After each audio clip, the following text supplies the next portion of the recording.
HIV മാത്രമല്ല, ഈ പറഞ്ഞ ഏതൊരു സെക്ഷലി ട്രാൻസ്മിറ്റഡ് അസുഖത്തെയും കോണ്ടം പ്രിവെൻറ്റ് ചെയ്യും. അതായത് 6 മാസം കൂടുമ്പോൾ ഒരു ഇഞ്ചക്ഷൻ എടുത്താൽ HIV നിന്ന് HIV കിട്ടാനുള്ള സാധ്യതകൾ 0 ആണ്. HIV ആസ് സച്ച് ഒരാളെ കൊല്ലുന്നില്ല. ഒരു ഇവൻ്റ് ഉണ്ടായിട്ടുണ്ടെങ്കിൽ ഏറ്റവും വേഗം പോസ്റ്റ് എക്സ്പോഷർ പ്രൊഫലാക്സിസ് എന്ന ഗുളിക കഴിക്കുക എന്നുള്ളതാണ്. അത് കഴിച്ചാൽ നമുക്ക് HIV വരാനുള്ള സാധ്യതകൾ ഓൾമോസ്റ്റ് 100% നമ്മൾ തടയുകയാണ് ചെയ്യുന്നത്. ആരും HIV കൊണ്ട് മരിക്കുന്നില്ല, പക്ഷെ ടാബ്ലറ്റ് ജീവിതകാലം മൊത്തം കഴിക്കേണ്ടി വരും. ഈ അണു നമ്മുടെ ബോഡിയിൽ കയറി കഴിഞ്ഞാൽ ഒരു 8 to 10 years ആക്ച്വലി യാതൊരു സിംറ്റംസും കാണത്തില്ല. അതുകൊണ്ട് തന്നെ അവർ ഒരു ഡോക്ടറെ പോയി കാണേണ്ട ആവശ്യകത വരുന്നില്ല. അതുകൊണ്ടാണ് നമ്മൾ ഇത്രയും HIV ആക്ച്വലി മിസ്സായി പോകുന്നത്. നെഗറ്റീവ് ആയ ഒരാൾക്ക് അസുഖം മറ്റൊരാൾക്ക് കൊടുക്കാൻ പറ്റത്തില്ല. അതാണ് അതിൻ്റെ ബേസിക് തിയറി. നമസ്കാരം, ടൈംസ് ഓഫ് ഇന്ത്യ സമയം മലയാളം ഡോക്ടർ ടോക്സിലേക്ക് സ്വാഗതം.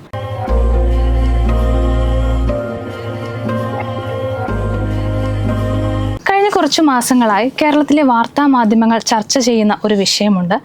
കേരളത്തിലെ യുവാക്കൾക്കിടയിൽ HIV ബാധിതരുടെ എണ്ണം വർദ്ധിക്കുന്നു എന്നത്. ഇന്നത്തെ നമ്മുടെ ടോപ്പിക് ഇതാണ്. എന്താണ് HIV? ശ്രദ്ധിക്കേണ്ട കാര്യങ്ങളെക്കുറിച്ചാണ്. നമ്മളോടൊപ്പം ഉള്ളത് കൊച്ചി അമൃത ഹോസ്പിറ്റലിലെ ഡോക്ടർ കിരണാണ്. നമസ്കാരം ഡോക്ടർ. ഡോക്ടർ, ഞാൻ ആദ്യമേ പറഞ്ഞതുപോലെ ഇപ്പോൾ ആളുകൾ ചർച്ച ചെയ്യുന്ന ഒരു വിഷയമാണ് HIV. അപ്പോൾ ഈ വാർത്തകൾ പറയുന്നത് ശരിയാണോ? റീസെൻ്റ്ലി HIV-യുടെ നമ്പേഴ്സ് ഒരുപാട് കൂടി എന്ന് പറഞ്ഞ റിപ്പോർട്ടുകൾ ഉണ്ടായിരുന്നു. പിന്നെ അത് പല ഫാക്ടേഴ്സ് ഉണ്ട്. ഒന്ന്, അവയർനെസ് കൂടുമ്പോഴേക്കും കൂടുതൽ ആൾക്കാർ പോയി ചെക്ക് ചെയ്യുമ്പോൾ നമ്മുടെ പോസിറ്റിവിറ്റിയുടെ റേറ്റ് കൂടും. പ്ലസ് കേരളത്തിൻ്റെ റിപ്പോർട്ടിംഗ് സിസ്റ്റം ഭയങ്കര ഇറ്റ്സ് വെരി ഗുഡ്. അപ്പോൾ ആക്ച്വലി നമ്പേഴ്സൊക്കെ എളുപ്പത്തിൽ നമുക്ക് പിക്കപ്പ് ചെയ്യാം. HIV ഉള്ള ഒരു ഹ്യൂജ് പോപ്പുലേഷൻ ഇപ്പോഴും ഉണ്ട്. അവർക്ക് ആ അസുഖം ഉണ്ടെന്ന് അവർക്ക് അറിയത്തില്ല.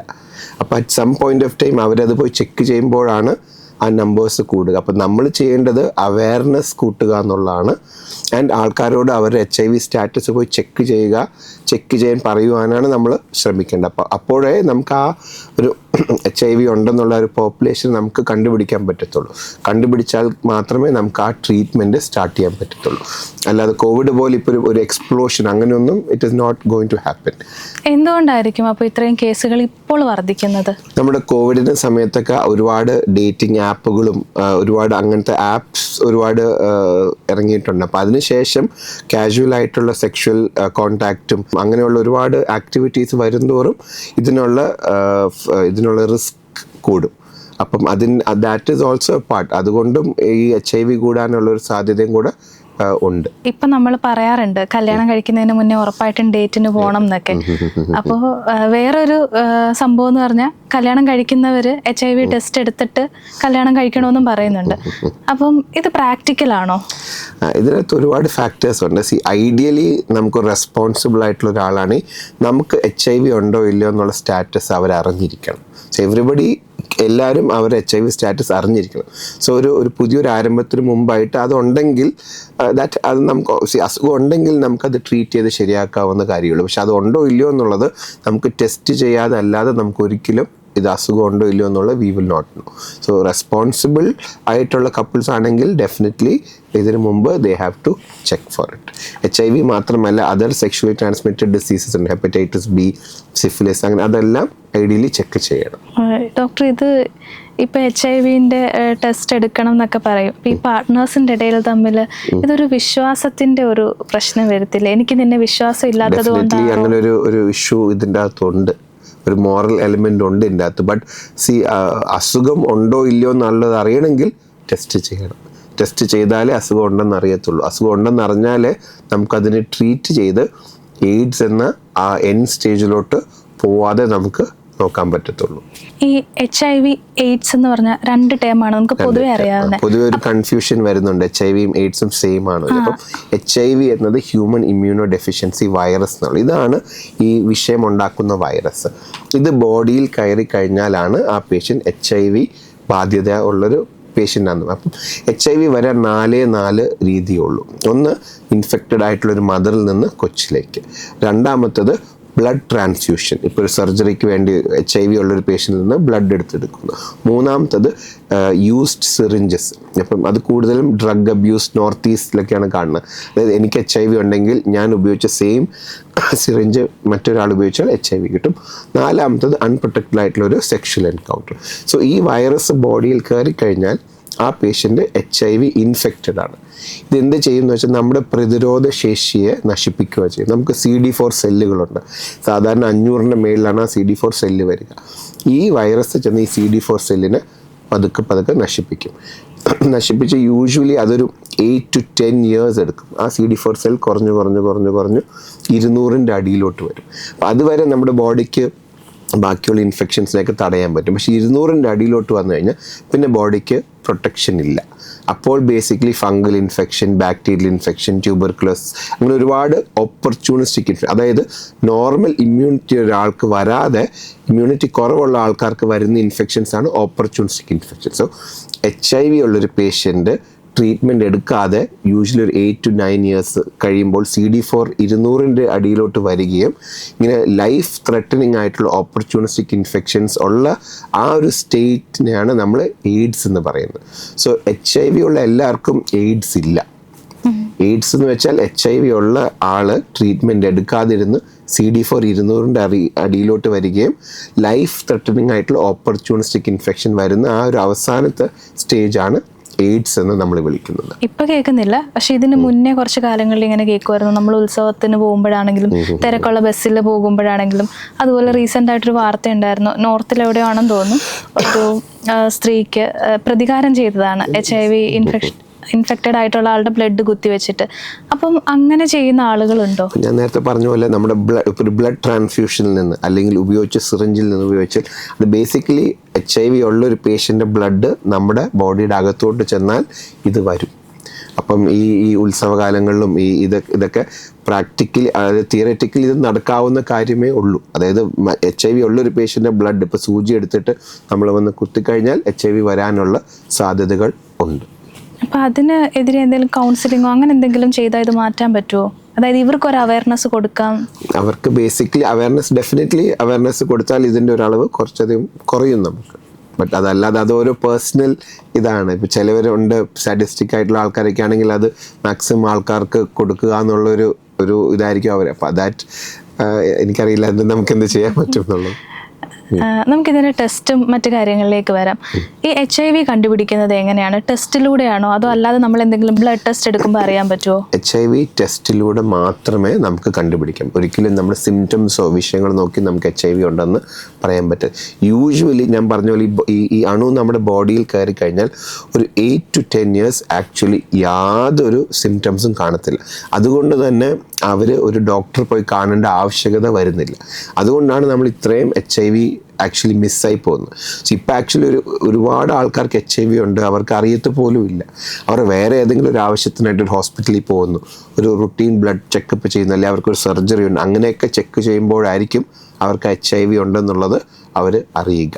അപ്പോൾ അതിന് ബേസിക് ആയിട്ടുള്ള കുറച്ച് ടെസ്റ്റുകൾ, നമ്മൾ ആൻറ്റിജൻ ടെസ്റ്റുകളുണ്ട്, ആൻറ്റിബോഡി ടെസ്റ്റുകളുണ്ട്, നമ്മുടെ PCR ടെസ്റ്റ്, അതായത് വൈറസിൻ്റെ ലോഡ് നോക്കുന്ന ടെസ്റ്റുകളുണ്ട്. അപ്പോൾ ഇതൊക്കെ ചെയ്തിട്ടാണ് നമ്മളൊരു പേഷ്യൻറ്റിന് HIV ഉണ്ടോ ഇല്ലയോ എന്നുള്ളത് അറിയുക. പക്ഷേ ടെസ്റ്റിലൂടെ മാത്രമേ നമുക്ക് ഉണ്ടോ ഇല്ലയോ എന്നുള്ളത് അറിയാൻ പറ്റത്തുള്ളൂ. അതിപ്പോൾ ഒരാൾക്കുണ്ടെങ്കിൽ അയാൾക്ക് സ്വയം പോയി എനിക്കുണ്ടോ എന്ന് നോക്കാൻ പറ്റുമോ, അതോ ഒരു ഡോക്ടറെ കണ്ട് അങ്ങനെ മാത്രമേ ടെസ്റ്റ് ചെയ്യാൻ പറ്റത്തുള്ളൂ? ഗവൺമെൻറ്റിൻ്റെ ജ്യോതി സ്കീം നമുക്ക് ഏതൊരാൾക്ക് ഫ്രീ ഓഫ് കോസ്റ്റ് ആയിട്ട് പോയി HIV ചെക്ക് ചെയ്യാം. നമുക്ക് ആക്ച്വലി അതിന് മുമ്പ് ഒരു കൗൺസിലിംഗ് ഉണ്ട്.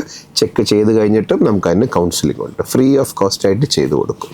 ഈ HIV ഇൻഫെക്റ്റഡ് ആയിട്ടുള്ള ഒരാൾക്ക് കല്യാണം കഴിക്കാൻ എന്തെങ്കിലും ബുദ്ധിമുട്ടുണ്ടോ? അപ്പോൾ ഞാൻ നേരത്തെ പറഞ്ഞു, നമുക്ക് പണ്ട് HIV വരിക എന്ന് പറഞ്ഞൊരു ഡെത്ത് സെൻറ്റൻസ് ആയിരുന്നു. HIV ഉണ്ടെങ്കിൽ 10 വർഷത്തിനുള്ളിൽ നിങ്ങൾ മരിച്ചിരിക്കും. പണ്ട് അങ്ങനെയായിരുന്നു. അതിനുശേഷം ഒരുപാട് പുതിയ മരുന്നുകൾ വന്നു. ആൻഡ് ഇപ്പം ഇതൊരു ക്രോണിക് മാനേജബിൾ അസുഖം, അതായത് ഡയബറ്റിസ്, ഹൈപ്പർ ടെൻഷൻ പോലെ ഒരു ക്രോണിക് മാനേജബിൾ അസുഖം. ആരും HIV കൊണ്ട് മരിക്കുന്നില്ല, പക്ഷേ ടാബ്ലറ്റ് ജീവിതകാലം മൊത്തം കഴിക്കേണ്ടി വരും. അപ്പോൾ ഈ ടാബ്ലറ്റ് കഴിക്കുമ്പോൾ നമ്മുടെ വൈറസിൻ്റെ മൾട്ടിപ്ലിക്കേഷൻ നിൽക്കും, നമ്മുടെ വൈറസിൻ്റെ ലോഡ് നെഗറ്റീവ് ആകും. അപ്പം അങ്ങനെ നെഗറ്റീവ് ആയി കഴിഞ്ഞാൽ ആക്ച്വലി ആ ആൾ മറ്റൊരാൾക്ക് ഇത് പകരാനുള്ള സാധ്യത ഓൾമോസ്റ്റ് 0 ആണ്. സോ അപ്പം ഓൺ ടാബ്ലറ്റ്സ് രണ്ടുപേരുടെയും വൈറൽ ലോഡ് നെഗറ്റീവ് ആണെങ്കിൽ അവർക്ക് കല്യാണം കഴിക്കാം, കൊച്ചുങ്ങളാകാം, മനസ്സിലായി. അതായത് വൈറസിൻ്റെ ട്രാൻസ്മിഷൻ വരുന്നില്ല. അപ്പോൾ ഈ ടാബ്ലറ്റ് എടുക്കുന്നതുകൊണ്ട് 2 ഗുണങ്ങളുണ്ട്. ഒന്ന് ട്രീറ്റ്മെൻ്റ് ആയിട്ട്, അതായത് ആൾക്കുള്ള HIV ട്രീറ്റ്. രണ്ടാമത്തെ പ്രിവെൻറ്റീവായിട്ട്, അതായത് അദ്ദേഹത്തിൻ്റെ വൈറൽ ലോഡ് നെഗറ്റീവ് ആണെങ്കിൽ സെക്ഷുവൽ കോൺടാക്ട് അല്ലെങ്കിൽ ബ്ലഡിൽ കൂടെ മറ്റൊരാൾക്ക് അത് കൊടുക്കാതെ ഇരിക്കും. അപ്പോൾ ഡോക്ടർ, ഇപ്പോൾ ഒരാൾക്കാണ് HIV പോസിറ്റീവ് ആയിട്ടുള്ളത്, മറ്റേ ആൾ നെഗറ്റീവ് ആണെന്ന് വെച്ചോ, അപ്പോൾ ഈ മറ്റേ ഓപ്പോസിറ്റ് പാർട്ട്ണറും അപ്പോൾ മെഡിസിൻ എന്തെങ്കിലും എടുക്കേണ്ടതുണ്ടോ? നമുക്ക് യൂഷ്വലി ഇപ്പം ഞാൻ പറഞ്ഞാൽ ഈ HIV ഉള്ള ആള് ഗുളിക കഴിച്ച് വൈറൽ ലോഡ് നെഗറ്റീവ് ആയി കഴിഞ്ഞാൽ അത് ട്രാൻസ്മിഷനുള്ള സാധ്യത ഓൾമോസ്റ്റ് ഇമ്പോസിബിൾ ആണ്. ബട്ട് നമ്മൾ to be on the safer side മറ്റേ HIV ഇല്ലാത്ത ആൾക്കും പ്രിവെൻറ്റീവ് ആയിട്ടുള്ള മരുന്നുകൾ നമ്മൾ യൂഷ്വലി കൊടുക്കാറുണ്ട്. യൂഷ്വലി ചൈൽഡ് ബർത്തിന് ആ സമയത്തിനൊക്കെ വേണ്ടി നമ്മൾ കൊടുക്കാറുണ്ട്. ആൻഡ് റെഗുലർ ചെക്കപ്പും വേണം. അപ്പോൾ ഇവർ ഒരുമിച്ചുള്ള സമയങ്ങളിൽ ഇവർ രണ്ടുപേരും അപ്പോൾ എന്തൊക്കെ കാര്യങ്ങൾ ശ്രദ്ധിക്കണം? ബേസിക്കലി ഞാൻ നേരത്തെ പോയി 4 രീതിയിലേ ഇത് ട്രാൻസ്മിറ്റ് ആകത്തുള്ളൂ. അപ്പം സെക്ഷുവൽ ആക്ടിവിറ്റിയിലാണ് ഒന്ന്, രണ്ടുപേരെയും viral load should be negative. അതായത് HIV ഉള്ള ആൾ ഗുളിക കഴിച്ച് വൈറൽ ലോഡ് നെഗറ്റീവ് ആയിരിക്കണം. നെഗറ്റീവ് ആയ ഒരാൾക്ക് അസുഖം മറ്റൊരാൾക്ക് കൊടുക്കാൻ പറ്റത്തില്ല. അതാണ് അതിൻ്റെ basic theory. And sexual activity ഉണ്ടെങ്കിൽ കോണ്ടംസ് ഉപയോഗിക്കുക എന്നുള്ളതാണ് ബേസിക് ആയിട്ടുള്ള ഒരു പ്രിക്കോഷനായിട്ട് നമ്മൾ പറയാറുള്ളത്. ഈ കോണ്ടംസിന്റെ കാര്യം പറഞ്ഞപ്പോഴേ, അത് ബ്രേക്ക് ആവുമോ എന്തെങ്കിലും ചെയ്തു കഴിഞ്ഞാൽ നമുക്ക് പെട്ടെന്ന് എന്താ ചെയ്യാൻ പറ്റുക? നമുക്ക് ഇപ്പോൾ കോണ്ടം ബ്രേക്ക് ആവുക, അല്ലെങ്കിൽ നമുക്ക് ഒരു അൺപ്രൊട്ടക്റ്റഡ് ആയിട്ട് സെക്ഷൽ എൻകൗണ്ടർ ഉണ്ടാവുക, ഒരു HIV ഡോക്ടേഴ്സിനൊക്കെ നീഡിൽ പ്രിക്ക് വരിക, അപ്പം അങ്ങനെ ഒരു ഇവൻ്റ് ഉണ്ടായിട്ടുണ്ടെങ്കിൽ ഏറ്റവും വേഗം പോസ്റ്റ് എക്സ്പോഷർ പ്രൊഫലാക്സിസ് എന്ന ഗുളിക കഴിക്കുക എന്നുള്ളതാണ്. അത് കഴിച്ചാൽ നമുക്ക് HIV വരാനുള്ള സാധ്യതകൾ ഓൾമോസ്റ്റ് 100% നമ്മൾ തടയുകയാണ് ചെയ്യുന്നത്. ഏറ്റവും എഫക്റ്റ് ഫസ്റ്റ് 7 hours കഴിക്കുകയാണെങ്കിൽ, ആൻഡ് അപ് ടു 72 hours, അതായത് 3 ദിവസത്തിനുള്ളിൽ ഗുളിക നമുക്ക് കഴിക്കാം. അതിനുശേഷം കഴിച്ചാൽ നമുക്ക് വിചാരിക്കുന്ന എഫക്റ്റ് നമുക്ക് കിട്ടത്തില്ല. ഈ ഗുളിക യൂഷ്വലി 28 days കഴിച്ചാൽ നമുക്ക് HIV വരാനുള്ള സാധ്യത ഓൾമോസ്റ്റ് 0 തന്നെയാണ്. ഈ 28 days കഴിഞ്ഞ് കഴിഞ്ഞാൽ പിന്നെയും കഴിക്കേണ്ടി വരുമോ? ഇല്ല, 28 days കഴിഞ്ഞ് നമ്മൾ വീണ്ടും ചെക്ക് ചെയ്യും ആക്ച്വലി വന്നിട്ടുണ്ടോ ഇല്ലയോ എന്നുള്ളത്. യൂഷ്വലി ഇത് കഴിച്ചാൽ യൂഷ്വലി വരാറില്ല. അപ്പോൾ അതുപോലെ ഈ HIV പേഷ്യൻസ് ആയിട്ടുള്ളവർ മരുന്നെടുക്കുമല്ലോ, അപ്പോൾ അവരത് എത്ര കാലം കഴിക്കണം? അവർ പണ്ട് കാലത്ത് റൈറ്റ് ഇപ്പോൾ ഡെയിലി ബേസിസ് ആണ് അവർ ഗുളിക എടുക്കുന്നത്. പണ്ട് 5ഉം 4ഉം ഗുളികളൊക്കെ ഉള്ളത് ഇപ്പോൾ ആക്ച്വലി എല്ലാം കൂടെ ഇപ്പോഴത്തെ സ്റ്റാൻഡേർഡ് ഗൈഡ് ലൈൻ അനുസരിച്ചിട്ട് ഒരു സിംഗിൾ ഡ്രഗാണ്. അതിൻ്റെ അകത്ത് 3 കോമ്പണൻസ് ഉണ്ട്. അപ്പോൾ ദിവസേന ഓരോ ഗുളിക വെച്ചവർക്ക് എടുത്താൽ മതിയാവും. ഈ സൈഡ് എഫക്ട്സും കാര്യങ്ങളും ഉണ്ടാവുമോ? ഏതൊരു ഗുളിക പോലും സൈഡ് എഫക്ട്സ് ഉണ്ട്. ബട്ട് ഇപ്പോഴത്തെ ഞാൻ നേരത്തെ പണ്ട് കാലഘട്ടത്ത് ഗുളികകൾ ഭയങ്കര ബുദ്ധിമുട്ടുള്ള ഒരു കാര്യമായിരുന്നു. 5-6 ഗുളികകൾ വേണമായിരുന്നു. ഭയങ്കര വോമിറ്റിംഗ് സെൻസേഷനും കിഡ്നീസ് ഒരുപാട് പ്രോബ്ലംസ് ഉണ്ട്. പക്ഷെ ഇപ്പോഴത്തെ ന്യൂവർ ഡ്രഗ്സ് വെച്ച് കോംപ്ലിക്കേഷൻസ് ഒക്കെ വളരെ മിനിമലാണ്. ഈ HIV ബാധിക്കുന്ന ഒരാൾ മരിക്കുന്നില്ല, മറ്റു രോഗങ്ങൾ വന്നിട്ടായിരിക്കും. HIV ആസ് സച്ച് ഒരാളെ കൊല്ലുന്നില്ല. ഈ ഞാൻ നേരത്തെ പറഞ്ഞു എയ്ഡ്സ് എന്നൊരു കണ്ടീഷനിലോട്ട് വരുമ്പോഴേക്കും CD4 200 അടിയിലോട്ട് പോകുമ്പോഴേക്കും opportunistic infection, TB, fungal infections, bacterial infections, പിന്നെ ക്യാൻസേഴ്സ്, ഇങ്ങനെയുള്ള വിഷയങ്ങളൊക്കെ വന്നിട്ടാണ് യൂഷ്വലി HIV പേഷ്യൻസ് ട്രീറ്റ്മെൻറ്റ് ഇല്ലെങ്കിൽ മരിക്കുക. ഡോക്ടർ ആദ്യം 4 കാര്യത്തിലൂടെയാണ് HIV പകരുന്നതെന്ന് പറഞ്ഞു. പക്ഷേ നമ്മളിൽ പലർക്കും ഒരു തെറ്റായ ചിന്തയുണ്ട്, അതായത് ഉമ്മ വെക്കുമ്പോൾ HIV പകരും എന്നുള്ളത്. യൂഷ്വലി കിസ്സിങ്ങിൽ കൂടെ HIV പകരത്തില്ല അൺലെസ് ഒരു ബ്ലീഡിങ് മുറിവുണ്ട്, 2 പേർക്ക് മുറിവുണ്ട്. അതായത് ഞാൻ നേരത്തെ പറഞ്ഞ ഒരാളുടെ HIV ഇൻഫെക്റ്റഡ് ബ്ലഡ് മറ്റൊരാളുടെ അകത്തോട്ട് വന്നാൽ മാത്രമേ ഉള്ളൂ. ഇപ്പോൾ ഒരു നോർമൽ ഒരു കിസ്സിങ്ങിലൂടെ യൂഷ്വലി ഇത് വരത്തില്ല. നേരത്തെ പറഞ്ഞ പോലെ ബ്ലഡ് വേറൊരാളുടെ അകത്തോട്ട് വന്നാൽ മാത്രമേ ഇത് വരത്തുള്ളൂ. അത് ഞാൻ ഒരു ബാത്റൂം ഉപയോഗിക്കുക, ഒരേ പാത്രത്തിൽ നിന്ന് കഴിക്കുക, ജസ്റ്റ് കൂടെ കിടക്കുക, ഇങ്ങനെയുള്ള രീതികളിലൊന്നും HIV പകരത്തില്ല.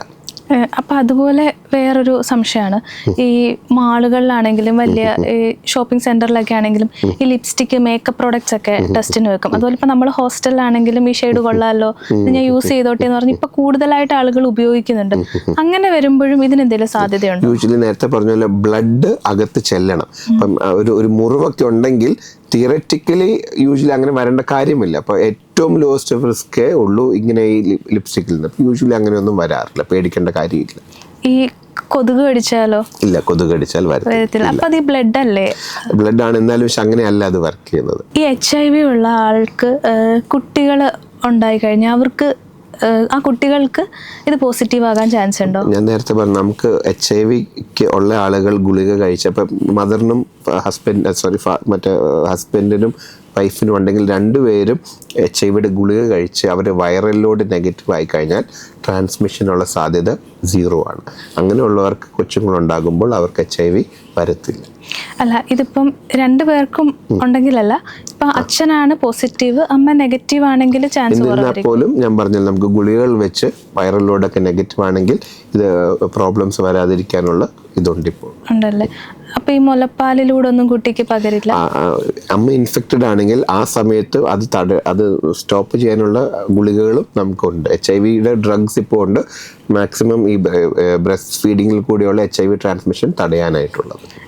ഇപ്പൊ ഒറ്റയടിക്ക് ഇപ്പൊ എല്ലാരും നോക്കുന്നില്ലല്ലോ, അപ്പൊ ഈ പ്രഗ്നൻസി ടൈമിൽ ഇൻഫെക്റ്റഡ് ആണോ അല്ലയോ നമുക്ക് അറിയാൻ പറ്റുമോ? ഡെഫിനറ്റ്ലി ഏതൊരു പ്രഗ്നൻസി പീരീഡിൽ റുട്ടീനായിട്ട് ചെക്കിങ്ങിൽ HIV ചെക്കിംഗ് ഉണ്ട്. ഉണ്ടല്ലേ. യെസ്. ഈ അൺപ്രൊട്ടക്റ്റഡ് സെക്സ് അതിൽ നിന്നാ പകരുന്നേന്ന് ഇങ്ങനെ പറയുന്നുണ്ട്. ഈ ഓറൽ സെക്സിലൂടെയുള്ള സാധ്യത വെരി മിനിമൽ ആണ്, ബട്ട് സീറോ അല്ല. നേരത്തെ പറഞ്ഞ പോലെ മുറിവുകൾ ഉണ്ടെങ്കിൽ, ബ്ലീഡിങ് വിഷയങ്ങളുണ്ടെങ്കിൽ തിയററ്റിക്കലി അത് വരാനുള്ള സാധ്യതയുണ്ട്. ബട്ട് യൂഷ്വലി ഇതിൻ്റെ റിസ്ക് വളരെ വളരെ മിനിമലാണ്. അൺലെസ് ഒരു ബ്ലീഡിങ് സ്പോട്ട് ഉണ്ട്, ബ്ലഡ് അങ്ങനെ വന്നാൽ മാത്രമേ അത് വരത്തുള്ളൂ. But usually generally risk very low ആണ്. ഈ ടാറ്റു ഫാൻസ് ഉണ്ട് ഇപ്പൊ, അപ്പോ പലരും പറഞ്ഞു കേട്ടിട്ടുള്ളതാണ്. ടാറ്റൂം ഇതുപോലെ ബ്ലഡിന് ഇപ്പൊ അസുഖമുള്ള ഒരാളിൽ നിന്ന് അവർ ഉപയോഗിക്കുന്ന സിറിഞ്ച് തന്നെയാണ് മറ്റൊരാൾക്ക് വന്നാൽ HIV വരാനുള്ള സാധ്യത എപ്പോഴും ഉണ്ട്. ഡോക്ടർ, അപ്പോൾ ഒരു സംശയം ചോദിക്കട്ടെ, ഇതും പണ്ട് പറഞ്ഞു കേട്ടിട്ടുള്ളതാണ്. അതായത് ഈ ഒരാൾ ഇപ്പൊ ഇൻഫെക്റ്റഡ് ആയിട്ടുള്ള, നമ്മൾ അറിയുന്നില്ല ആരാണെന്ന്, അപ്പൊ ഈ ഡ്രഗ്സ് ഒക്കെ ഇങ്ങനെ വലിച്ചെറിയാണ്, അപ്പോൾ നമ്മൾ അറിയാതെ പോകുമ്പോൾ കാലിൽ കൊണ്ട് കയറി, അപ്പൊ അങ്ങനെ വരുമ്പം ഇത് ചാൻസ് കൂടുതലാണ്. നമുക്ക് ഇപ്പൊ സിറിഞ്ച് കാലിൽ കൊണ്ട് അല്ലെങ്കിൽ ഹോസ്പിറ്റലിൽ തന്നെ നമുക്കൊരു നീഡിൽ പ്രിക്കോണേ നമുക്ക് അറിയാൻ പാടില്ലാത്ത ഒരു അതായത് ഇപ്പൊ നമുക്കൊരു പേഷ്യന്റിനെ നമ്മൾ പോയി ചെക്ക് ചെയ്യുമ്പോൾ കൊള്ളുന്ന ഒരു സിറിഞ്ച് നമുക്കറിയാം, നമുക്ക് അപ്പം തന്നെ ആ പേഷ്യന്റ് ചെക്ക് ചെയ്യാം. അറിയാൻ പാടില്ലാത്താണ് നമ്മൾ അതൊരു എക്സ്പോഷറായിട്ട് എടുത്ത്, ഞാൻ നേരത്തെ പറഞ്ഞ പോലെ പോസ്റ്റ് എക്സ്പോഷർ പ്രൊഫിലാക്സിസ് എടുക്കണം, എന്നാൽ അത് വരാനുള്ള സാധ്യതകൾ കുറയും.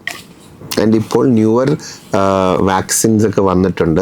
ഇപ്പോൾ പ്രീ എക്സ്പോഷർ, അതായത് ഇപ്പം നമ്മൾ ഇപ്പോൾ ഒരു പേഷ്യൻ്റ് ഒരു സെക്ഷൽ എക്സ്പോഷറിന് പോകാൻ പ്ലാൻ ഉണ്ട്, അല്ലെങ്കിൽ ഹൈ റിസ്ക് ആയിട്ടുള്ള ഫീമെയിൽ സെക്സ് അങ്ങനെയുള്ളവർക്കൊക്കെ പ്രീ എക്സ്പോഷർ, അതായത് വരാതിരിക്കാനുള്ള ഗുളികകളൊക്കെ ഓൾറെഡി ഉണ്ട്. ബട്ട് ഇപ്പം ന്യൂവർ ഇതായിട്ട് ലെന ക്യാപ്പവർ എന്നൊക്കെ പറഞ്ഞ ഇഞ്ചക്ഷൻ, അതായത് 6 മാസം കൂടുമ്പോൾ ഒരു ഇഞ്ചക്ഷൻ എടുത്താൽ മതി. അതൊന്നും മാർക്കറ്റിൽ അവൈലബിൾ അല്ല, ബട്ട് ഓവർ ദി ഇയേഴ്സ് അതൊക്കെ വരും. അതായത് 6 മാസം കൂടുമ്പോൾ ഒരു ഇഞ്ചക്ഷൻ എടുത്താൽ HIV നിന്ന് HIV കിട്ടാനുള്ള സാധ്യതകൾ 0 ആണ്. So future is actually bright. ഇപ്പം തന്നെ ട്രീറ്റ്മെൻറ്റ് ആണെങ്കിലും നമ്മുടെ നാക്കോഡിയിൽ നമ്മൾ ഡെയിലി ഓരോ ഗുളിക എടുക്കാമെന്നുള്ളതാണ്. ബട്ട് ന്യൂവർ ഇഞ്ചക്ഷൻസ് ഒക്കെ വന്ന് തുടങ്ങിയിട്ടുണ്ട്, 2 മാസം കൂടുമ്പോൾ ഓരോ ഇഞ്ചക്ഷനൊക്കെ എടുക്കാൻ. അപ്പം പണ്ട് 5-8 ഗുളികകൾ എടുത്ത് ഭയങ്കര കോംപ്ലിക്കേഷൻസ് ഉള്ളതിൽ നിന്നൊക്കെ നമ്മളിപ്പോൾ വന്ന് മാസത്തിൽ 2 നേരം എടുക്കാവുന്ന ഇഞ്ചക്ഷൻസ് ഒക്കെ അവൈലബിൾ ആണ് നമുക്കിപ്പം ഇവിടെയല്ല, ബട്ട് അത് in A few years time അത് വന്നോളും. So treatment of HIV is actually ഭയങ്കര എളുപ്പമാവുകയാണ്. 2 മാസം കൂടുമ്പോൾ ഒരു ഇഞ്ചക്ഷന് ഒന്നുമില്ല ബാക്കിയുള്ളത് വെച്ച്, പണ്ടത്തെ ഇതൊക്കെ വെച്ച് നോക്കുമ്പോൾ. ആൻഡ് വരാതിരിക്കാൻ 6 മന്ത്ലി കൂടുമ്പോൾ ഒരു ഇഞ്ചക്ഷൻ എന്ന് പറയുമ്പോഴേക്കും HIV ഓൾറെഡി നമ്മൾ കോൺകർ ചെയ്തു. ഞാൻ നേരത്തെ പറഞ്ഞ പോലെ HIV കൊണ്ട് ആരും മരിക്കുന്നില്ല. ഇത് HIV ഉണ്ടെന്ന് അവർ അറിയാതെ പോയിട്ട് എയ്ഡ്സ് എന്ന സ്റ്റേറ്റിലോട്ട് വന്ന് ബാക്കിയുള്ള ഓപ്പർച്യൂണിസ്റ്റിക് ഇൻഫെക്ഷൻസ് വരുമ്പോഴാണ് ഈ ഒരു വിഷയങ്ങളൊക്കെ വരിക. ഒരു സംശയം ചോദിക്കട്ടെ, ഇപ്പൊ ഈ അൺപ്രൊട്ടക്റ്റഡ് സെക്സ് ഏർപ്പെട്ടു, ഒരാൾക്കുണ്ട് ഒരാൾക്കില്ല, പക്ഷെ അപ്പം ഈ മറ്റേ ആൾക്ക് ഉണ്ടാവാതിരിക്കാനുള്ള സാധ്യതയുണ്ടോ? അതായത് വരാതിരിക്കാൻ ഇപ്പൊ സപ്പോസ് ഈ ഒരു എക്സ്പോഷർ കഴിഞ്ഞ് വിത്തിൻ 7 hours അദ്ദേഹം ഗുളിക കഴിച്ചാൽ, ആ ആള് ഗുളിക കഴിച്ചാൽ HIV വരത്തില്ല. അല്ലെങ്കിൽ ഉണ്ടാകും, അല്ലെങ്കിൽ മറ്റേ പാർട്ട്ണറിന് HIV ഉണ്ടെങ്കിൽ ഡെഫിനറ്റ്ലി വരും. ഇപ്പോൾ ഒരു സെക്ഷൽ റിലേഷൻഷിപ്പിൽ, അതായത് ഫിസിക്കൽ റിലേഷൻഷിപ്പിൽ ഏർപ്പെട്ട് കഴിഞ്ഞാൽ എത്ര നാൾ കഴിഞ്ഞാലായിരിക്കും അതറിയാൻ പറ്റുക? ഞാൻ നേരത്തെ നമുക്ക് പല ടൈപ്പ് ടെസ്റ്റുകൾ, നമുക്ക് ആൻറ്റിജൻ ടെസ്റ്റ് ഉണ്ട്, നമുക്ക് ആൻറ്റിബോഡി ടെസ്റ്റ് ഉണ്ട്, നമുക്ക് PCR. അപ്പോൾ ഇതിൻ്റെ പല സമയത്താണ് ആൻറ്റിബോഡി ഒക്കെ വരാൻ യൂഷ്വലി കുറച്ച് വീക്സ് എടുക്കും. ആൻറ്റിജനും PCR ഒക്കെയാണ് കൂടുതൽ വേഗം വരിക. ബട്ട് ഐഡിയലി നമ്മളൊരു 30 days to 3 months, അത് 1 to 3 months ആണ് യൂഷ്വലി നമ്മളിപ്പോൾ. അപ്പോൾ 3 months നമ്മൾ ചെക്ക് ചെയ്താൽ HIV ഉണ്ടെങ്കിൽ നമുക്കത് അതറിയാം. 12 weeks അപ്പുറത്തോട്ട് യൂഷ്വലി പോകാറില്ല. ഡോക്ടർ, അപ്പോൾ നമ്മൾ ആദ്യം അറിഞ്ഞില്ലെങ്കിലും ഈ ലാസ്റ്റ് ആകുമ്പോൾ നമുക്ക് അറിയാൻ പറ്റുമോ എനിക്കിത് ബാധിച്ചിട്ടുണ്ട് എന്നുള്ളത്? അല്ല, ഞാൻ പറഞ്ഞു നമുക്ക് ബ്ലഡ് ടെസ്റ്റിലൂടെ മാത്രമേ ഇത് ചെക്ക് ചെയ്യാൻ പറ്റത്തുള്ളൂ. അപ്പം ഞാൻ പറഞ്ഞല്ലോ, ബോഡിയിലോട്ട് കയറി കഴിഞ്ഞ ഒരു 8 to 10 years ഒക്കെ ആകുമ്പോഴേക്കും യൂഷ്വലി കാണുന്ന കുറേ സിംറ്റംസ്, ഒരുപാട് വെയിറ്റ് കുറയുക, ഇടയ്ക്കിടയ്ക്ക് ഇൻഫെക്ഷൻസ് വരിക. പക്ഷെ HIV ഉണ്ടെന്ന് പറയണമെങ്കിൽ ബ്ലഡ് ടെസ്റ്റിൽ കൂടെ മാത്രമേ നമുക്കത് ചെക്ക് ചെയ്യാൻ പറ്റത്തുള്ളൂ. ഈ നേരത്തെ ഞാൻ ലിപ്സ്റ്റിക്കിന്റെ കാര്യം ചോദിച്ചല്ലോ, അതുപോലെ കൂടുതലും ഈ ഹോസ്റ്റലിലൊക്കെ ആകുമ്പോൾ നമ്മൾ ഒരു പാത്രത്തിൽ നിന്ന് കഴിക്കും, ഫുഡ് ഷെയർ ചെയ്യും, അതിൽ നിന്ന് വരത്തില്ല. ഒരേ പാത്രത്തിൽ നിന്ന് കഴിക്കുന്നു, ഒരേ ടോയ്ലറ്റ് ഉപയോഗിക്കുന്നു, ഒരേ കിടക്കയിൽ കിടക്കുന്നു, അങ്ങനെ ഒരു ഇത് സ്പ്രെഡ് ആവത്തില്ല. എനിക്ക് ഇടയ്ക്ക് ചില എന്താ പറഞ്ഞ എൽഡർലി ആൾക്കാർ വരും, അവർ റീസെൻ്റ്ലി ഡെറ്റഡ് അയച്ച് അവരുടെ പേടി മൊത്തം അവരുടെ കൊച്ചു പിള്ളേർക്ക് കൊടുക്കുമോ ഇല്ലയോ എന്നുള്ളത്. അപ്പം അതൊക്കെ നമുക്ക് ആ പേഷ്യൻസിനെ നമ്മൾ പറഞ്ഞ് മനസ്സിലാക്കണം. അത് ഈ 4 രീതിയിലല്ലാതെ HIV പകരത്തില്ല. സോ അവർ എന്താ പറയുക, ഒരു ഉമ്മ കൊടുക്കുവോ അല്ലെങ്കിൽ ഒരു പാത്രത്തിൽ നിന്ന് കൊടുക്കുവോ കൂടെ കിടന്നുറങ്ങിയാലൊന്നും അസുഖം വരത്തില്ല. ഇപ്പം ഈ HIV പേഷ്യൻസിനെ അല്ലെങ്കിൽ എയ്ഡ്സ് പേഷ്യൻസിനെ നോക്കുന്ന ഡോക്ടർമാർക്കും നഴ്സുമാർക്കും റിസ്ക് ഉണ്ടോ? ഡെഫിനറ്റ്ലി റിസ്ക് ഉണ്ട്. അപ്പം ഞാൻ നേരത്തെ പറഞ്ഞ നീഡിൽ പ്രിക്സും ബോഡി ഫ്ലൂയിഡ് എക്സ്പോഷറൊക്കെ വരാതെ നോക്കാന്നുള്ളതാണ്. അപ്പം എന്തെങ്കിലും പ്രൊസീജിയറൊക്കെ ഉണ്ടെങ്കിൽ നമുക്ക് അതിൻ്റെതായ ഗ്ലൗസും നമുക്ക് ഗോഗിൾസും എല്ലാം പ്രൊട്ടക്റ്റീവ് വെയർ വെച്ചിട്ടായിരിക്കും സർജറീസ് ഒക്കെ ചെയ്യുക. ആൻഡ് ബ്ലഡ് ഇതൊക്കെ നമ്മൾ ഗ്ലൗസും അതൊക്കെ സൂക്ഷിച്ച് വേണം ചെയ്യാൻ. അതായത് അവരുടെ ബ്ലഡ് നമ്മുടെ ഒരു നീഡിൽ പ്രിക്കോ അങ്ങനെയൊന്നും ഉണ്ടാവാൻ പാടില്ല. HIV മാത്രമല്ല, സെക്ഷലി ട്രാൻസ്മിറ്റഡ് ആയിട്ട് മറ്റ് ചില അസുഖങ്ങളുണ്ട്. Hepatitis B, hepatitis C, syphilis, gonorrhoea. അപ്പോൾ ഇതിനെല്ലാം ഈ കോണ്ടം ഉപയോഗിക്കുന്ന HIV മാത്രമല്ല, ഈ പറഞ്ഞ ഏതൊരു സെക്ഷലി ട്രാൻസ്മിറ്റഡ് അസുഖത്തെയും കോണ്ടം പ്രിവെൻറ്റ് ചെയ്യും. അപ്പം നമ്മുടെ മെയിൻ ഒരു ടേക്ക് ഹോം മെസ്സേജ് ഒന്ന്, ഇതിനെപ്പറ്റി അവെയർ ആയിരിക്കണം. ഇങ്ങനെ ഇപ്പം അതായത് കോണ്ടം ഉപയോഗിക്കുക, അതായത് മൾട്ടിപ്പിൾ സെക്ഷൽ പാർട്ട്നേഴ്സ് അവോയ്ഡ് ചെയ്യുക. ആൻഡ് ഇൻ കേസ് ഇങ്ങനൊരു വിഷയം ഉണ്ടായിട്ടുണ്ടെങ്കിൽ within the first 7 hours at least in the first 3 days ഡോക്ടറെ വന്ന് കണ്ട് പ്രീ എക്സ്പോഷർ പ്രൊഫിലാക്സിസ് ഗുളിക എടുക്കാന്നുള്ള പോസ്റ്റ് എക്സ്പോഷർ പ്രൊഫിലാക്സിസ് ഗുളിക. കാരണം അതെടുത്താൽ ഓൾമോസ്റ്റ് 100% HIV വരത്തില്ല. ഒന്ന് അസുഖം വന്നു കഴിഞ്ഞാൽ പിന്നെ ഞാൻ പറഞ്ഞ ലൈഫ് ലോങ് നമുക്ക് ഗുളിക, it is A chronic manageable disease, പക്ഷേ ലൈഫ് ലോങ് മരുന്നുകൾ എടുക്കേണ്ടി വരും. ഒരു വീട്ടിൽ ഒരു HIV പേഷ്യൻ്റ് ഉണ്ട്. അപ്പോൾ പലർക്കും ഇന്ന് ഇതിനോട് ഭയങ്കര ഭയമാണ്. അപ്പോൾ ആ വീട്ടുകാരെങ്ങനെയായിരിക്കണം ഈ രോഗിയോട് പെരുമാറേണ്ടതും എങ്ങനെ? ഡെഫിനറ്റ്ലി ഇങ്ങനെ ഈ ഒരു ഡയഗ്നോസിസ് വരുമ്പോൾ എപ്പോഴും അത് ഫാമിലീസിന് ബ്രേക്ക് ചെയ്യാൻ പറ്റാവുന്ന ഒരു ഡയഗ്നോസിസ്. അപ്പോൾ ആ സമയത്ത് ഐഡിയലി കൗൺസിലിങ്ങിന് വലിയൊരു റോളുണ്ട്. പേഷ്യൻറ്റിനെ കൗൺസിൽ ചെയ്യണം, പേഷ്യൻ്റെ ബൈസ്റ്റാൻഡേഴ്സിനെ കൗൺസിൽ ചെയ്യണം. ഞാൻ നേരത്തെ പറഞ്ഞ പണ്ട് ഇതൊരു പ്രോബ്ലം ആയിരുന്നു. പക്ഷെ ഇപ്പോൾ ഗുളിക കഴിച്ചാൽ അവർ യൂഷ്വലി അവർക്ക് പിന്നെ ഡയബറ്റീസ്, ഹൈപ്പർടെൻഷൻ ഒരു ഗുളിക കഴിക്കണം എന്നുള്ളതേ ഉള്ളൂ. And they can all lead normal lifes. ബാക്കി ഏതൊരു ആളെ പോലെയുള്ള നോർമൽ ലൈഫ് സ്പാനാണ് ഒരു HIV പേഷ്യൻ്റ് ഉള്ളത്, ആസ് ലോങ് ആസ് ഗുളിക കറക്റ്റായിട്ട് എടുക്കുന്നു. അപ്പം അത് കൗൺസിലിങ്ങിൽ കൂടെ അത് നമ്മൾ ശരിയാക്കി എടുക്കണം.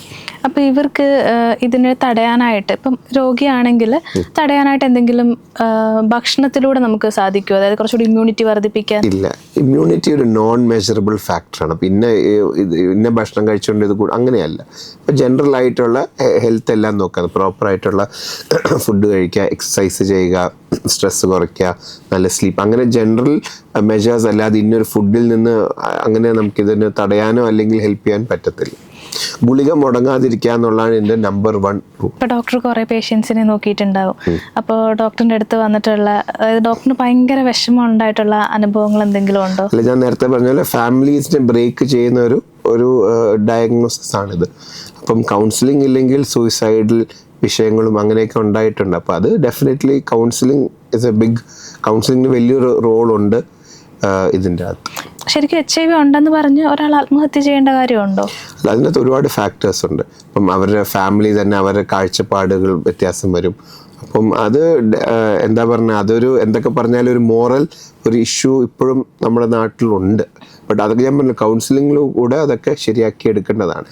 മറ്റേതൊരു അസുഖം പോലെ ട്രീറ്റബിൾ ആയിട്ടൊരു അസുഖമേ ഉള്ളൂ ഇത്. ഹെപ്പറ്റൈറ്റിസ്, HIV പോലെ തന്നെ മറ്റ് ഇൻഫെക്ഷൻസും നേരത്തെ sexually transmitted syphilis, hepatitis C, hepatitis B ഒക്കെ ഇമ്പോർട്ടൻ്റ്. അതും നമ്മൾ സ്ക്രീൻ ചെയ്യണം.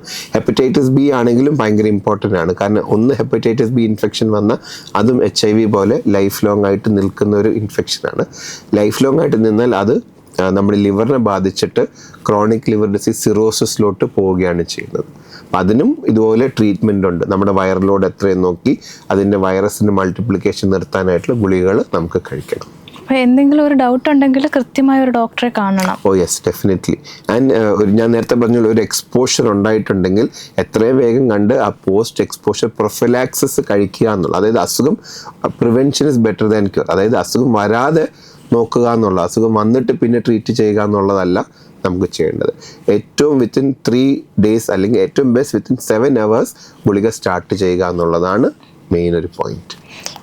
ഇത് നമുക്കറിയാമെങ്കിൽ മാത്രമല്ല ഉള്ളൂ, അല്ലാത്തവർക്ക് അത് ഓക്കെ ആവത്തില്ല. അപ്പോൾ അവര് കുറച്ച് നാൾ കഴിഞ്ഞിട്ടായിരിക്കും അവർക്ക് ഇൻഫെക്ഷൻ. അതാണ് ഞാൻ പറഞ്ഞത്, അവർക്ക് അപ്പം ഇൻഫെക്ഷൻ ആയി കഴിഞ്ഞാൽ അവരത് അറിയുന്നില്ല. യൂഷ്വലി ഞാൻ നേരത്തെ പറഞ്ഞ 8 to 10 years അവർക്ക് വേറെ അബ്സല്യൂട്ട്ലി നോ പ്രോബ്ലംസ്. ആ സമയത്ത് ഈ CD4 ഇങ്ങനെ പതുക്കെ കുറഞ്ഞ് 200ന്റെ അടിയിലോട്ടാവുമ്പോഴേക്കുമാണ് നമ്മൾ എയ്ഡ്സ് എന്ന് പറയുക. അപ്പോഴായിരിക്കും അവർ ഒരു ഹോസ്പിറ്റലിൽ ചെന്ന് ഇതുണ്ടെന്ന് അറിയുക. അപ്പോഴത്തേക്ക് നമ്മൾ ഒരുപാട് ടൈം നമുക്ക് നഷ്ടപ്പെട്ടു. അതുകൊണ്ടാണ് എല്ലാവരുടെ അടുത്തും അവരുടെ HIV സ്റ്റാറ്റസ് എന്താണെന്ന് അറിയാൻ ചെക്ക് ചെയ്യണമെന്ന് നമ്മൾ പറയുന്നത്. ഇതിനെ പൂർണ്ണമായിട്ടും ഒഴിവാക്കാൻ പറ്റുന്ന മരുന്നുകൾ വരുമായിരിക്കുമോ? നമുക്കിപ്പോഴത്തേക്ക് ഞാൻ നേരത്തെ പറഞ്ഞ ഗുളിക എടുത്താൽ നമ്മുടെ വൈറൽ മൾട്ടിപ്ലിക്കേഷൻ നിൽക്കും, വൈറൽ ലോഡ് നെഗറ്റീവ് ആവും, CD4 ഓട്ടോമാറ്റിക്കലി കയറും. അപ്പം നമുക്ക് ടെസ്റ്റ് എന്നും പോസിറ്റീവായിട്ടിരിക്കും. പക്ഷേ ഗുളിക കഴിക്കുന്നോളത്തും കാലം അവർക്ക് HIV-യുടേതായിട്ടുള്ള പ്രോബ്ലംസ് ഒന്നും വരത്തില്ല. ഏതൊരു നോർമൽ ആളെ പോലെ അവർക്ക് ജീവിക്കാം.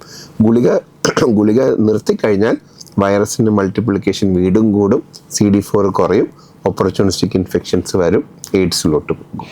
അങ്ങനെ എയ്ഡ്സിലേക്ക് വന്നു കഴിഞ്ഞാൽ ഒരാൾക്ക് എത്ര കാലം അതുകൊണ്ട് ജീവിക്കാൻ പറ്റും? ട്രീറ്റ്മെന്റ് ഇല്ലെങ്കിൽ യൂഷ്വലി 1 to 2 years'നുള്ളിൽ അവർക്ക് വരുന്ന ഈ ഓപ്പർച്യൂണിറ്റിക്ക് ഇൻഫെക്ഷൻ അനുസരിച്ചിരിക്കും. ഇപ്പം എന്താ നമ്മുടെ ബ്രെയിനിനെയൊക്കെ ബാധിക്കുന്ന ഇൻഫെക്ഷൻസ് ഒക്കെ വന്നാൽ പെട്ടെന്നായിരിക്കും മോശമാവുക, ക്യാൻസേഴ്സ് വന്നാൽ പെട്ടെന്നായിരിക്കും മോശമാവുക. അപ്പം അതിലോട്ടൊക്കെ പോകുന്നതിന് വളരെ മുമ്പായിട്ട് തന്നെ നമുക്ക് അവരെ ഡയഗ്നോസ് ചെയ്യാൻ പറ്റും. ട്രീറ്റ്മെൻറ്റ് സ്റ്റാർട്ട് ചെയ്താൽ അവർ ഏതൊരാളെ പോലെ നോർമൽ ലൈഫ് സ്പാനിലോട്ട് പോകും. എയ്ഡ്സിലോട്ട് പോയി ഒരുപാട് ലേറ്റ് ആവും തോറും ഈ ഓപ്പർച്യൂണിസ്റ്റിക് ഇൻഫെക്ഷൻ്റെ കോംപ്ലിക്കേഷൻസ്, സ്ട്രോക്കും ക്യാൻസറും അങ്ങനെയൊക്കെ വന്നാൽ പിന്നെ എപ്പോഴും ഡിഫിക്കൽട്ട് ആയിരിക്കും അതിൽ നിന്നുള്ള റിക്കവറി. ഈ HIV പേഷ്യൻസിനാണെങ്കിലും എയ്ഡ്സ് പേഷ്യൻസിനാണെങ്കിലും എന്തെങ്കിലും റെസ്ട്രിക്ഷൻസ് ഉണ്ടോ നമ്മുടെ നാട്ടിൽ? ഇല്ല, ആസ് സച്ച് റെസ്ട്രിക്ഷൻസ് ഒന്നും ബ്ലഡ് ട്രാൻസ്ഫ്യൂഷൻ നമുക്ക് പറ്റത്തില്ല. പിന്നെ മാരേജിന് ഒരാൾക്ക് HIV ഉണ്ടെങ്കിൽ അത് അറിഞ്ഞുകൊണ്ട് അത് ഡിസ്ക്ലോസ് ചെയ്യാതെ മാരേജ് ചെയ്യാൻ ലീഗലി അതിന് ഒരുപാട് ഇംപ്ലിക്കേഷൻസ് ഉണ്ട്. ജോബിന് ഒരുപാട് ഇംപ്ലിക്കേഷൻസ് ഉണ്ട്, കാരണം ഈ HIV ടെസ്റ്റ് എപ്പോഴും പോസിറ്റീവായിട്ടിരിക്കും. ബട്ട് ആസ് സച്ച് റെസ്ട്രിക്ഷൻസ് ഒന്നും അങ്ങനെ ഇല്ല. അപ്പം നമ്മൾ ഡോക്ടറെ കാണാൻ വരുമ്പോഴാണെങ്കിലും നിങ്ങളാണെങ്കിലും ഒന്നും പറയത്തില്ലേ ഇന്ന കാര്യം ചെയ്യരുത്? ഡെഫിനറ്റ്ലി നമ്മൾ കൗൺസിൽ ചെയ്യാറുണ്ട്. ഈ പറഞ്ഞ കാര്യം ബ്ലഡ് ട്രാൻസ്ഫ്യൂഷൻ പറ്റത്തില്ല, പിന്നെ എന്താ ഷെയറിങ് ഓഫ് നീഡിൽസ് പറ്റത്തില്ല, ബ്ലഡ് നിങ്ങൾക്ക് ഡൊണേറ്റ്, അങ്ങനെ വാട്ട് എവർ ഇസ് റിക്വയർഡ് നമ്മൾ കൗൺസിൽ ചെയ്യാറുണ്ട്. അപ്പോൾ ഡോക്ടർ ഇപ്പോൾ ഇത് പഠിച്ച സമയത്താണെങ്കിലും ഇപ്പോൾ വർക്ക് ചെയ്യുന്ന ടൈമിലാണെങ്കിലും ഇങ്ങനെ എന്തെങ്കിലും അനുഭവം ഉണ്ടോ ഏതെങ്കിലും ഒരു പേഷ്യൻറ്റുമായിട്ട്? നമുക്ക് ഒരുപാട് പേഷ്യൻസ് യൂഷ്വലി ഫസ്റ്റ് ഇതിൽ വരുമ്പോഴേക്കും കപ്പിൾസ് ആയിട്ടായിരിക്കും വരിക. ഡയഗ്നോസിസ് കഴിഞ്ഞാൽ പിന്നെ മറ്റേ ഐദർ പാർട്ട്ണർ പിന്നെ യൂഷ്വലി വരാറില്ല. അപ്പോൾ അതിൽ നിന്ന് നമുക്ക് യൂഷ്വലി അവിടെ ആ ഒരു ഫാമിലി സ്പ്ലിറ്റായി എന്നുള്ളതാണ് അതിൽ നിന്നുള്ളത്. പിന്നെ എനിക്കൊരു തവണ ഒരു എൽഡർലി ഒരു കപ്പിൾ, അപ്പം മകനായിരുന്നു കൂടെ വന്നത്, HIV ഉണ്ടെന്ന് അറിഞ്ഞിട്ടും അവസാനം മകനും ഫാമിലിയൊക്കെ ഭയങ്കര സപ്പോർട്ടീവായിരുന്നു. ബട്ട് അറ്റ് ദി എൻഡ് അദ്ദേഹം സൂയിസൈഡൊക്കെ ചെയ്തായിരുന്നു. അപ്പം ഇതൊരു ഭയങ്കര ഡിഫിക്കൾട്ട് ഒരു ഡിസീസാണ്. ഈവൻ വിത്ത് കൗൺസിലിംഗ് ഓൾസോ അത് ഭയങ്കര ഒരു മോറലി ഒക്കെ ഭയങ്കര ഒരുപാട് വിഷയങ്ങൾ ഉണ്ടാക്കുന്ന ഒരു ഡിസീസാണ്. അപ്പം കൂടുതൽ അവയർനെസ് വരുത്തുക. അത് പണ്ടത്തെ പോലെ ഇതൊരു എന്താ പറയുക ലൈഫ് ത്രെറ്റനിങ് വിഷയമല്ല. ഇപ്പോൾ ഡയഗ്നോസിസ് ആയി കഴിഞ്ഞാൽ ഗുളിക കഴിച്ചാൽ ബാക്കി ഏതൊരാളെ പോലെ നോർമൽ ആയിട്ട് നമുക്ക് ജീവിക്കാവുന്ന ഒരു ക്രോണിക് മാനേജബിൾ അസുഖം, ഡയബറ്റീസും ഹൈപ്പർ ടെൻഷൻ പോലെ അത്രയേ ഉള്ളൂ HIV. ഇപ്പോൾ അവഗണനയല്ല, ഒപ്പം നിർത്തുക എന്നുള്ളതാണ്. യെസ്. അപ്പോൾ ഡോക്ടർക്ക് എന്താണ് യുവതലമുറയോട് പറയാനുള്ളത്? അപ്പോൾ ഇതിനെ പ്രിവെന്റ് ചെയ്യാനായിട്ട് നമുക്ക് എങ്ങനെ പ്രിവെന്റ് ചെയ്യാൻ? ഒന്ന്, ഒരു സെക്ഷൽ ആക്ടിവിറ്റിക്ക് പോകുമ്പോൾ condom is A must. In case അതിലൊരു ബ്രേക്ക് ഉണ്ടാവുക അല്ലെങ്കിൽ ഒരു എക്സ്പോഷർ, മൾട്ടിപ്പിൾ പാർട്ട്നേഴ്സ് അങ്ങനെ എന്തെങ്കിലും ഉണ്ടെങ്കിൽ അപ്പം തന്നെ നമുക്ക് പോസ്റ്റ് എക്സ്പോഷർ പ്രൊഫൈലാക്സിസ് എടുക്കാമെന്നുള്ള. ആൻഡ് HIV സ്റ്റാറ്റസ് എല്ലാവരും അറിഞ്ഞിരിക്കണം. കാരണം ഈ അസുഖം ഉണ്ടെന്നുണ്ടെങ്കിൽ മാത്രമേ നമുക്കതിനെ ട്രീറ്റ് ചെയ്ത് ശരിയാക്കി എടുക്കാൻ പറ്റത്തുള്ളൂ. സോ ഇപ്പോഴും actually there is A huge population HIV ഉണ്ട്, പക്ഷെ അവർക്ക് അത് അറിയത്തില്ല, കാരണം അവരത് ചെക്ക് ചെയ്തിട്ടില്ല. So down the line at some point of time വേറെ ഏതെങ്കിലും വിഷയങ്ങൾക്ക് വേണ്ടി അവർ ഹോസ്പിറ്റലിൽ ചെല്ലുമ്പോഴായിരിക്കും ഇതുണ്ടെന്ന് അറിയുക, അല്ലെങ്കിൽ പതുക്കെ ഓപ്പർച്യൂണിസ്റ്റിക് ഇൻഫെക്ഷൻ വരുമ്പോഴായിരിക്കും. അതുകൊണ്ടാണ് നമുക്ക് HIV പൂർണ്ണമായിട്ടും വൈപ്പ് ഔട്ട് ചെയ്യാൻ പറ്റത്തെ. ആ അസുഖത്തെ നമ്മളിപ്പോൾ ആക്ച്വലി ഇറ്റ് ഇസ് നത്തിങ്. നമുക്ക് ഗുളിക കൊടുത്താൽ they can lead A normal life. പക്ഷേ ഈ HIV അസുഖം ഉണ്ടെന്നുള്ള കാര്യം അറിയത്തില്ല. സോ അതറിഞ്ഞാൽ മാത്രമേ നമുക്ക് അവരെ ട്രീറ്റ് ചെയ്യാൻ പറ്റത്തുള്ളൂ. അപ്പോൾ ഇങ്ങനെയുള്ളവരെയും ഒപ്പം നിർത്തുക. ഇന്നത്തെ വീഡിയോ ഉപകാരപ്രദമായി എന്ന് വിശ്വസിക്കുന്നു. മറ്റൊരു വീഡിയോയുമായി വീണ്ടും കാണാം.